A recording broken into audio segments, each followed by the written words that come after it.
Hey, Paul. Hey, Fab, how you doing? Good, good. Yourself? I'm all right. I'm all right. Cool. Awesome. All right. So today is an interesting topic. Something maybe a little new. We've been talking a lot about sales these few weeks. We're going to kind of talk about more marketing stuff. Yeah. I want to talk about what we call kind of dark social. So and how it's important to your business and why it's important. And so I have to say up front, like, this is much more crucial for larger businesses that invest like in their marketing budgets, right? Like if you're a pure sales driven organization, I mean, they're still important, but it's going to affect you differently. But if you're a solopreneur like us, it's probably a little less important. So let's start by defining it. So dark social, the way I've defined it, the way it's being defined on the internets is it's basically all these interactions that are happening online, so the social part, but in closed communities, right? So they're for the dark. So as a brand, you can't really see these happening. So for example, you're part of a Slack community and somebody asks, does anybody know any good sales consultant? And somebody says Paul Lafleur, and somebody reaches out to you. I mean, like I said, you're not the right example because you're a solopreneur, but you don't really know where that lead actually came from. Obviously, you can ask them, but if you're just looking at your analytics, it'll probably show that person came from an organic search. Somebody just heard about you, typed Paul Lafleur online, found you, reached out to you. So what's happening is that a lot of brands are then misdirecting a lot of marketing budget to, SEO and stuff like that, when in fact a bigger and bigger portion of their leads are coming from these closed or hidden channels. And so that's why I wanted to talk about it, because it's happening more and more. The pandemic's shut a lot of people, right? Offices down, conferences down. A lot of this used to happen in conferences. Your sales team was at the conference working the room. That's no longer happening. And these online communities have grown quite a bit. And that's why I wanted to talk about it. I wanted people to start being aware of it. Yeah, it's interesting. So, you call it dark social, which is, or I know you didn't coin the term, but one calls it dark social because it's not really measurable. So if it's not really measurable, how do you decide how much energy you should put into your social in hopes of getting social connections that are hard to measure? Right. And that's a great question, because I'm full of great questions. Indeed. That's a good question, because the reality is, like you said, it's hard to measure. And I think the first thing is to understand there's a lot happening that you're not measuring. So a lot of tools are, if you're relatively savvy, you're measuring kind of where your leads are coming from, which traffics are driving, which source of lead is driving more traffic, and these are being completely left out, right? They're being misattributed. So there's two easy ways to do it, right? The first one is to put it on your contact forms, right? Where did you hear from us? And you'd be surprised if you're investing quite a bit of money and you're putting in, you're investing in podcasts, you're investing in this, you'd be surprised how many more people are coming in because of a podcast or because of an online community than because they've happened to find you through Google search. I'm not saying that SEO and all that's not important. It definitely is. But so that's the easy way, is just asking up front through the sale, like through your online forums or your online chats. The other one is empowering your sales team to making sure they're asking those questions during their sales conversations.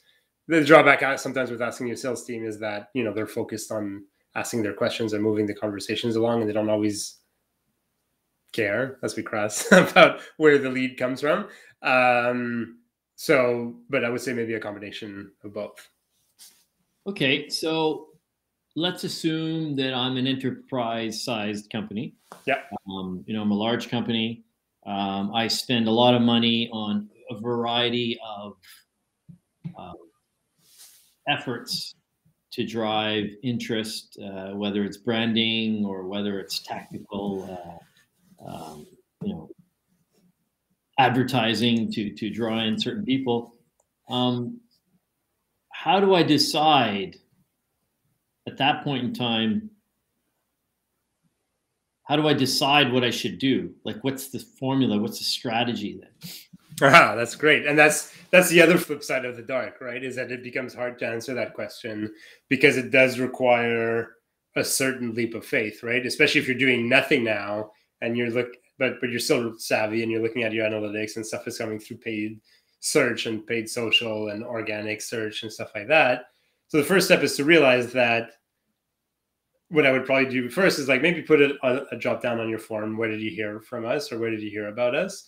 But if you're not investing a lot, it's kind of a chicken and the egg thing. You're not investing a lot in your brand. You're not investing a lot in content, and so those answers aren't going to be high. But you're going to start seeing some trends there. Like some people are not coming from like they're going to hear referral, or you're going to like referral, right? Like, oh, my at my last job we used you, or my CMO friends, or my it's like that type of a referral and stuff like that. So that would be probably step one, is to start actually investigating where leads are actually coming from.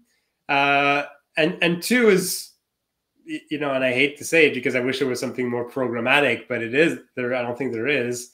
Beyond that is to understand where the world is and look at your own buying habits. And, are you buying an enterprise software because you kind of like they targeted you with ads online? Like maybe they did, maybe that's how you heard about them. But what are you doing first, right? You're asking your other friends, like, which accounting software are you using? What HR software are you using? And stuff like that. And once you look into your own buying habits, that's when you need to realize that, wait, maybe you need to take these things that aren't measurable seriously. Okay. Maybe we need to take them seriously. Yeah, exactly. And let's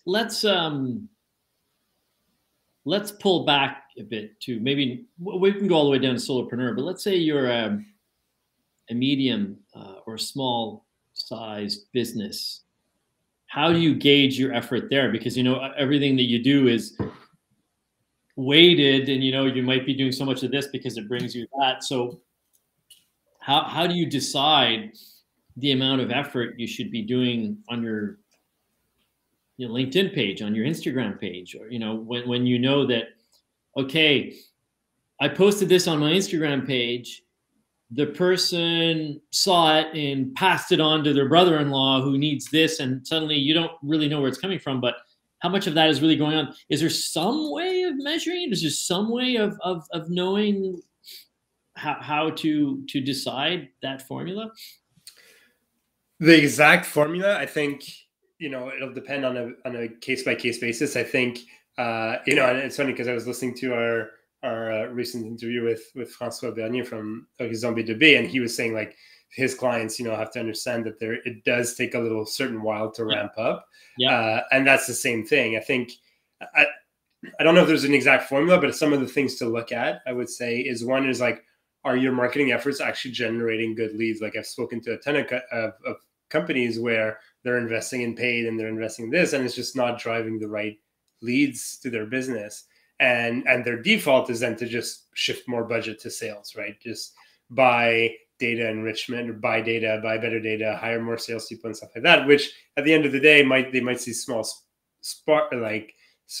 jumps, but it's not that that's sustainable either. And so I think if you're looking overall at how your current efforts are working, if they're working well, then, by all means continue and like try to see if you can maybe put a small percentage of your budget aside for different things.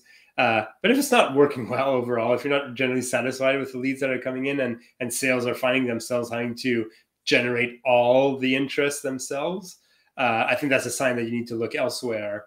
And then you're probably in a position where you can shift more of your budget, right? Because if what you're doing now isn't working, doing more of it, it's not going to work any better. Okay. Fair enough. So let's assume whatever size company, like you and I do this podcast, right? And we hope that it generates business, but we also do it because we like it, right? And there's sincerity there, and we like giving back to the community, right? So we're not just doing it in hopes to get business. Right. We do it because it also gets it gives us a chance to talk to interesting, a variety of interesting businesses. We find out things that we probably find things out, and we have discussions that also helps us in our day-to-day activities. So there's a purpose that is beyond just trying to get a lead. Now, I've got another question for you, and it might be a little bit of a tangent, but I come from an advertising background. I'm not sure if I mentioned in the podcast, but and often I ask myself, oh my God, these people are spending so much money in advertising, and so many things have not worked, and people put a ton of money in. Or even, I remember when in the media world, we launched this a while back. My company, a long time ago, had launched a website with all the newspapers, and they did it all wrong. And it was just like a colossal waste of money, and they advertised. And well, I often say to myself, if you've got a really good product or service, people are going to find you.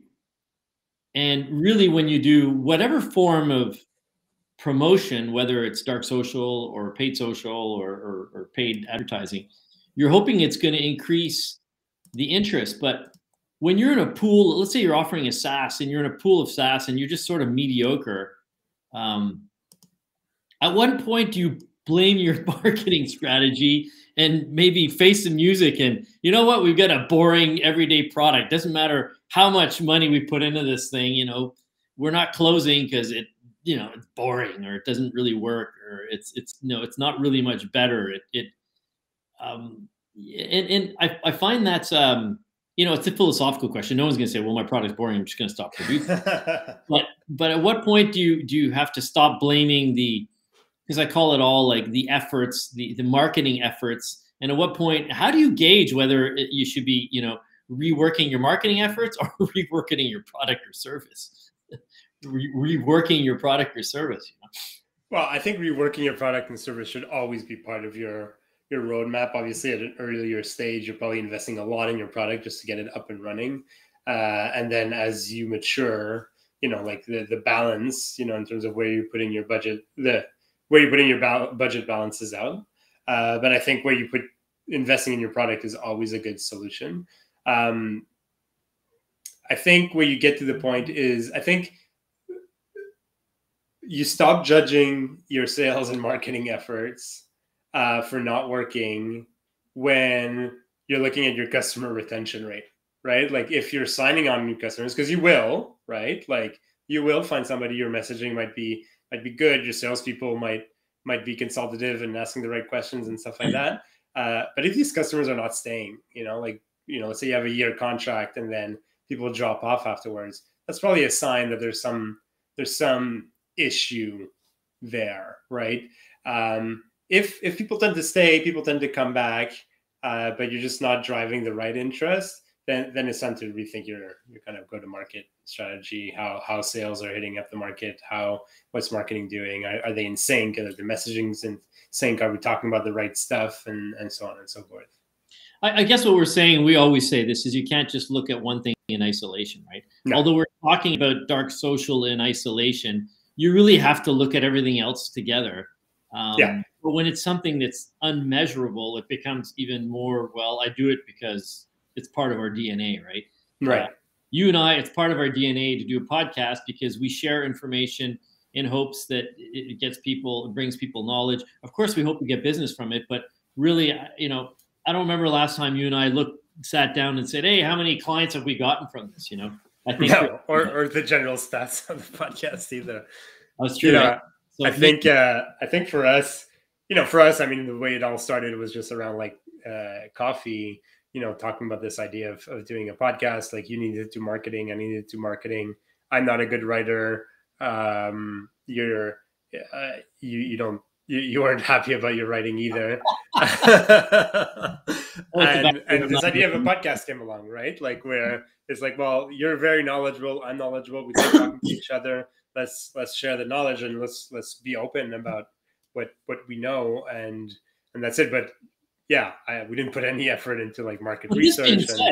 But this being said, we've been chopping up parts of our podcast and we put them on our LinkedIn's, and for me, it's been bringing a lot of traffic. So that adds credibility, right? So now when someone looks me up and says, "Oh, who is this? This sales expert guy?" And he goes on LinkedIn and they see, or she sees, that I've got like a bazillion followers and that I've been posting some stuff, and they can go and get to know me a little bit too, right? Yeah. So maybe it does help me in dark ways that I can't really. Yeah, and that's it. And like for you, like you said, and I've said it a few times on the podcast here and there, is like the benefit of being a solopreneur or a small business where you're very close to all the clients and stuff like that is that your intuition is usually more correct than the larger the business gets, the more difficult it is to go off of intuition. And I've seen it, right? There's a direct correlation between the amount of content I put out on LinkedIn and the amount of inbound leads I get, right? And it's not, and it's never like, hey, I saw your post about blah blah blah. It's always like, hey, Fab, like so and so talked to me about you, and that happens regularly when I post, and it dies down completely when I don't post. Yeah, and you could look at that as being part of this dark social, right? Like, fine, I can say I know this came from LinkedIn, right? And so if you're running a bigger business, the rep can input the lead as saying it came in from LinkedIn or LinkedIn message or whatnot, depending on how granular you want to get. I think but that's it. And then it's also about thinking about like, where are your customers hanging out? Like what groups are they part of? Like you're part of in-person business groups, but more and more of these are showing up online, and you can be part of like Well, my in-person business group is really an online group, by the way.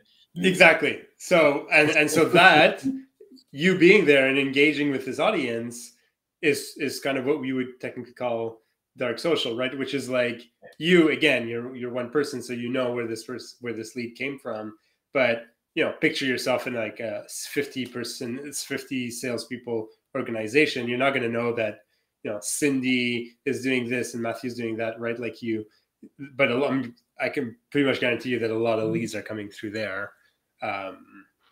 Yeah, exactly. And I remember you saying this to me early, and I'm not sure I mentioned this in the podcast before, but when Fab came to me early on in the process, and he said, Paul, we're going to do a sales and marketing podcast.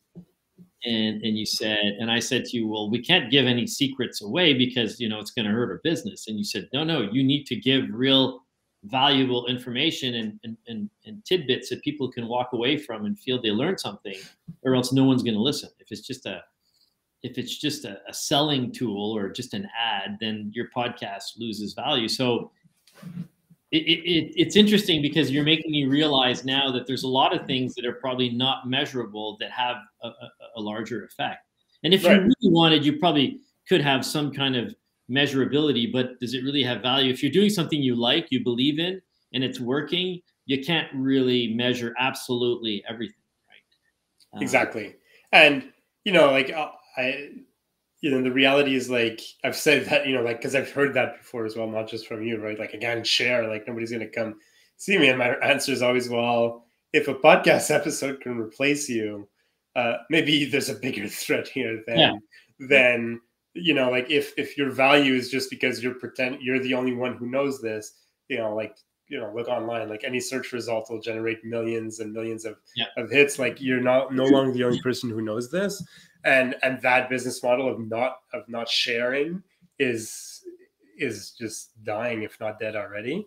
And the second thing is, like, you have to also understand along the same lines, right? Because there are millions of hits whenever you do a Google search on any topic, no matter how obscure it is. You have to realize that content in the end is cheap, right? Like it's the value of content itself is zero. What's important is the impact you're giving, right? So if you're hiding everything, if you're hiding your true knowledge, you're definitely never going to deliver impact, right? And in this example, we had somebody who reached out to you saying you like one of the episodes that we posted and wanted to use it as part of their sales training. Well, that just demonstrates there's impact there, right? Like it's not but if you had been all like, oh, well, I don't remember which episode it was, but oh, well, sales processes, that's, you start at the beginning and then you end, and then there's a few stages in the middle, then there's no impact, right? You move towards the middle and in the center, and then you finish at the end, No, and then maybe you want 4 stages, but it depends. Yeah, okay. And then it's like it's a 5-minute episode. People don't have time. Nobody's going to listen to that. Like that is not valuable information. But the impact that you delivered in that particular episode that gained their interest, well, that's what you want. That's the value of content. Is the also, content for content's sake is yeah, zero. and you're right. And also, I think, and maybe I'm wrong, but my assessment of when someone decides to hire you to do something specific that you may be giving a certain amount of free information about on a podcast is that they want it customized to their reality, right? Yeah. They want you to work with a specific problem with a specific team, and that has value too. Yeah, of course. So it's interesting, but I think you have to. I also see it as a form of networking. I see it as a form of conversation, just maximizing the space out there. And it's also, often we end up doing a brainstorm while we're doing these sessions, Right. So let's be really concrete here. So let's say I'm a pretty traditional business that is, I don't know, I'm just throwing it out there. You're a manufacturer. Yeah. You manufacture widgets that end up in the B2B world. And you're not really you're not connected on LinkedIn. You're doing a little bit of web stuff, and your sales are doing really well, but you feel that you want to contribute a little bit more to your community of specialists. Right. I mean, to me, that would be a really good way to start saying, well, you're going to use Dark Social because you're going to be talking to that community, and it's going to establish your credibility as a thought. I know this word's been overused there as a thought leader. Right. What does that mean? Well, thought leader is, okay, I've got a lot of experience in this manufacturing industry. I'm going to help my colleagues and friends. We're trying to help each other out. It's super competitive, and I'm going to put some knowledge out there just to tell people about what's important, right? Yeah. So, I mean, the first step I would do is then take a step back and think, like, where are my buyers? Where are my decision makers hanging out? Right? Like, everybody's hanging out somewhere online, right? Like, it's just, especially since the pandemic, we're like into like what the 15th year of it. Joke, but I won't. And so everybody's hanging out online, right? And all these different communities, and I would think, like, where's my audience hanging out? And I would go find them. You don't need to find like 67 different groups in here and there. Just find one or two of the bigger ones. It's sign up for them. There's often a fee for it. Sign up for them and participate, even if you're just a fly on the wall for the first few months, just to listen to the conversations happening. And it's funny, and it kind of illustrates the point, but doesn't at the same time. Is like a lot of the topics that I come up with for the show come from questions that I see rolling around in these communities, right? Because these are actual questions that people have in the field, and these are the people that we're trying to help, like sales leaders and marketing leaders and business leaders. And so then you gain your insight, and then you share. You can answer questions. Again, the goal here is not to sell; is just to add value to the community and kind of benefit from that referability that comes from it afterwards. So I would start there. I mean, first step would be allocate some marketing budget if you decided to make them. But I think if you, as a business owner, just sign up to groups, I mean, that just goes from whatever budget you have, right? Yeah. Cool. Well, listen.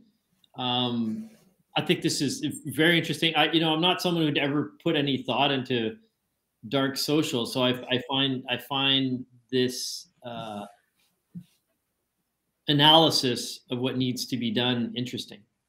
So how do we close this off? We said we'd make it short, and we're already into our almost 25th minute. I think, my goal here was just to get people to acknowledge that it exists, and to spend some time, find some communities, like some Slack channels or some Facebook groups that your buyers are part of, and just be that fly on the wall and see what's happening and look at the conversations that are happening. Guaranteed your buyers are in some sort of community somewhere. Cool. Well, thanks, Bob. I was happy to help you in participating, and I actually learned a lot in this episode. So there you go. Awesome. Bye, everybody. Next week we're getting guests, so that'll be fun too. Yes, we are. We are getting guests. Should we prime what we're doing next week? You can if you want. They're your guests, so go for it. So next week we're going to speak to a couple of entrepreneurs who are working in the luxury rental business. So it's be very interesting to have them. So come join us. Excellent. All right. See y'all next week. Bye. All right.